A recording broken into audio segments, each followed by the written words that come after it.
అవి వేసి వేయించుకోవాలి. అది వేగుతూ ఉంటుంది కదండి, వేగిన వెంటనే అందులోనే మనం రెడ్ చిల్లీస్ వేసేసుకోవాలి.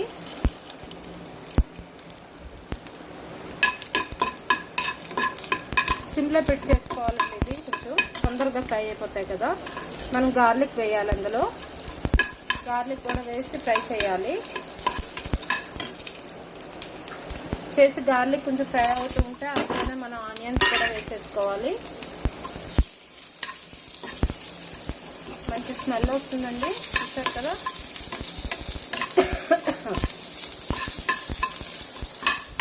ఎక్కువేం వేగక్కర్లేదండి, ఇది కొంచెం పచ్చివాసన అంటే రా స్మెల్లో ఉంటుంది, తప్ప లైట్గా